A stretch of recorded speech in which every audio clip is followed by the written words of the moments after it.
Hello friends, good morning. Welcome to my channel Kavya online study. Kavya online study में आप लोग को स्वागत है। आज हम देखते हैं सी टेट और रिपीटेड से रिलेटेड हमारा विषय है हिंदी। इस हिंदी महत्वपूर्ण प्रश्न लेकर आए हैं, तो देखते हैं पहला क्वेश्चन क्या है।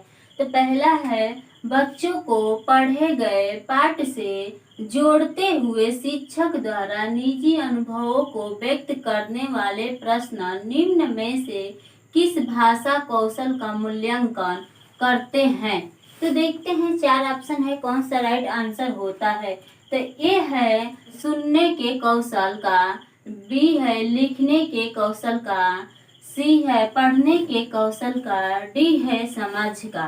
तो देखते हैं राइट आंसर क्या होता है। तो राइट आंसर पहले का डी सही होता है। पहले का डी सही होता है क्योंकि समझ के द्वारा मतलब कोई भी मूल्यांकन होता है तो हम जो शिक्षक शिक्षक जब उस चीज को बता देता है, पढ़ा देता है, तो वह जो होता है जब मूल्यांकन करता है शिक्षक, तो जो मूल्यांकन करते हैं तो वह जो होता है समझ पर आधारित होता है, क्योंकि वह देखते हैं कि बालक किस प्रकार से सीखा है, किस प्रकार से सीखा है, कहीं रटंत तो नहीं, रटना जो होता है वह तो नहीं ना। तो उसका जो मूल्यांकन किया जाता है वह समझ पर आधारित होता है, क्योंकि यह जो होता है पाठ्य से जोड़ते हुए शिक्षक क्या कर रहा है, पाठ्य से जोड़ते हुए बालक को क्या करा रहा है, अनुभव करा रहा है। उसके व्यक्ति के जो उसके अंदर का व्यक्ति है उसको व्यक्त करने के लिए अनुभव करा रहा है।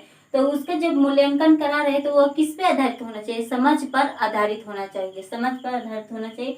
तो राइट आंसर डी सही होता है। अगला क्वेश्चन देखते हैं, दूसरा, नीति का अपने कक्षा के बच्चों को मौखिक अभिव्यक्ति के अवसर देने के लिए अनेक क्रियाकलाप करती है। आप निम्न में से सबसे ज्यादा प्रभावी किसे मानते हैं। तो इसमें देखते हैं राइट आंसर, चार ऑप्शन है, कौन सा राइट आंसर होता है। तो पहला है समाचार पत्र का वाचन करना, बी है कहानी को बोल बोल कर लिखना, सी है शब्द को जोर जोर से बोलना, डी है विभिन्न परिस्थितियों में संवाद अदायगी करना। तो देखते हैं अदायगी करना, तो देखते हैं इसमें से कौन सा राइट आंसर होता है। तो इसका जो राइट आंसर डी सही होता है, दूसरे का डी सही होता है, क्योंकि यह जो होता है विभिन्न परिस्थितियों में उसका जो क्या करते हैं, ऐसे बालक को समझाया जाए ताकि विभिन्न प्रकार की जो भी परिस्थितियां हैं उसको जो बालक हो उस कठिनाई से, उस परिस्थितियों से बाहर निकल सके, खुद पे डिपेंड हो सके। तो यह जो होता है राइट आंसर है डी सही होता है। हम अगला क्वेश्चन देखते हैं, तीसरा, निम्न में से क्या उपचारात्मक शिक्षण का सिद्धांत नहीं है। तो देखते हैं चार ऑप्शन में से कौन सा राइट आंसर होता है। तो जब नहीं पूछा है तो एक अंडरलाइन कर देते हैं ताकि हमें यह रहे कि नहीं पूछा है। तो हम देखते हैं चार ऑप्शन में से कौन सा राइट आंसर होता है। तो ए है बच्चों एवं शिक्षक के मध्य संबंध स्थापित किया जाए, बी है अध्यापक अपने दृष्टिकोणों को अनुभव के आधार पर न अपनाए, सी है शिक्षण के दौरान बच्चों को सक्रिय रखा जाए, डी है शिक्षक निदानात्मक परीक्षणों में दक्ष हो। तो देखते हैं इसमें का राइट आंसर क्या होता है। तो इसका जो राइट आंसर होता है बी सही होता है, बी सही होता है, क्योंकि अध्यापक अपने दृष्टिकोणों को अपने अनुभवों को ना अपनाए। यह जो है ये जो है कह रहे भाई कि बच्चों एवं शिक्षक के मध्य संबंध स्थापित किए जाए। यहाँ पे जो नहीं पूछा था उसका जो राइट आंसर बी सही होता है, क्योंकि जो अध्यापक होता है वह अपने अनुभव को ना अपनाए। वह जो होता है बालक के अनुभव को देखा जा सके कि बालक का अनुभव क्या, उस बालक को सक्रिय बनाया जाए। तो इसका राइट आंसर बी सही होता है। पर ए को देखते हैं, ये जो होता है कि बच्चों एवं शिक्षक के मध्य जो स्थापित होता है उसका संबंध स्थापित होना चाहिए, उसका संबंध बनना चाहिए, बालक और शिक्षक के बीच का जो संबंध होता है बनना चाहिए। और डी है सी है शिक्षण के दौरान बच्चों को सक्रिय रखा जाए, अध्यापक जो है शिक्षण करा उस शिक्षण जब करते समय तो ऐसे शिक्षण किया जाए ताकि मतलब बालक जो है वह सक्रिय हो सके, बालक जो सक्रिय हो सके।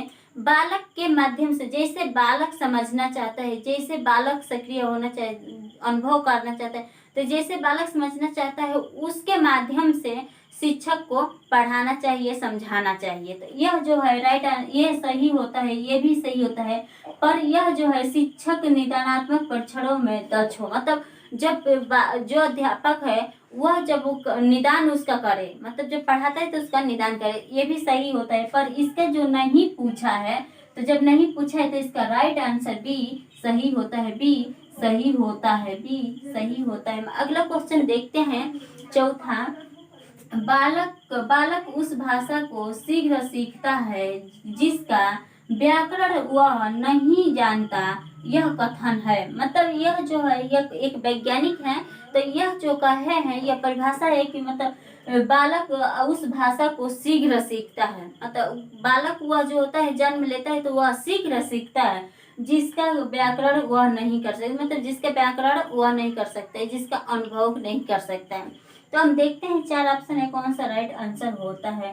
तो ए है महर्षि पतंजलि, बी है लॉर्ड मैकाले, डी है सरस्वती महोदय, डी है इनमें से कोई नहीं। तो इसका जो राइट आंसर होता है यह बी सही होता है, बी सही होता है। लॉर्ड मैकाले ने यह कहे थे कि जो बालक सीखता है, जो बालक सीखता है, जो भाषा सीखता है, तो वह जो जानता है, मतलब उसको नहीं, उस भाषा को वह बालक नहीं जानता है। जब बालक नहीं जानता है तो उसको शीघ्र वह बालक सीखता है। जैसे जब बालक जन्म लेता है तो उसके मम्मी पापा, मतलब कोई भी उसको खिलाते हैं तो वह क्या करता है, उसको वो कहते हैं कि मम्मी बोलो, पापा बोलो, दादा दादी बोलो, उसको क्या करते हैं, उसको भाषा सिखाते हैं।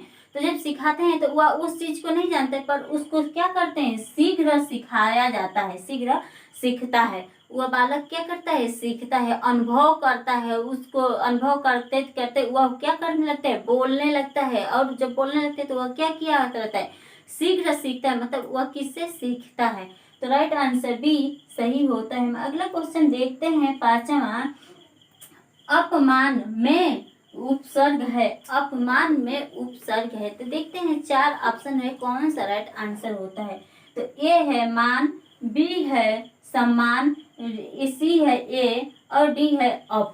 तो देखते हैं राइट आंसर क्या होता है। तो राइट आंसर डी सही होता है, डी सही होता है, क्योंकि अप जो है यह अपमान में जुड़ा है। क्योंकि जो उपसर्ग जो होता है, किसी भी जो शब्द होता है उसके आगे पहले जो शब्द आता है, जो शब्द जुड़ता है, उसे क्या कहते हैं, उपसर्ग कहते हैं, उपसर्ग कहते हैं। तो यह क्या हो रहा है, यह जो अप जो है वह पहले जुड़ रहा है, यहाँ पे जो पहले जुड़ा है। जैसे इसका संधि विच्छेद कर देंगे तो अप धन मान होगा, अप धन मान होगा। तो यह क्या हो रहा है, अप इसमें मान यहाँ पे लग रहा है। जब मान लग रहा है तो यहाँ क्या हो रहा है, अप जुड़ रहा है। जब अप एक शब्द जब जुड़ रहा है तो वह उसका एक नया शब्द बन रहा है, क्या बन रहा है, अपमान बन रहा है।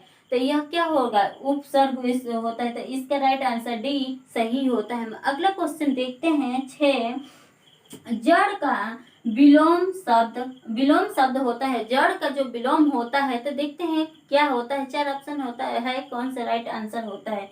तो ए है पेड़, बी है चेतन, सी है खुशी, डी है इनमें से कोई नहीं, इनमें से कोई नहीं। तो देखते हैं इसका राइट आंसर क्या होता है। तो इसका जो राइट आंसर होता है जड़, जड़ का यहाँ विलोम शब्द पूछा गया है। तो जड़ का जो राइट आंसर होता है विलोम शब्द, तो उसका राइट आंसर बी सही होता है, बी सही होता है, चेतन। जो चेतन होता है जड़ का विलोम शब्द होता है। आज का वीडियो यहीं पे समाप्त करते हैं, कल मिलते हैं एक नए वीडियो के साथ। यह वीडियो अच्छा लगे तो लाइक शेयर, इस चैनल को सब्सक्राइब करना ना भूलें। धन्यवाद।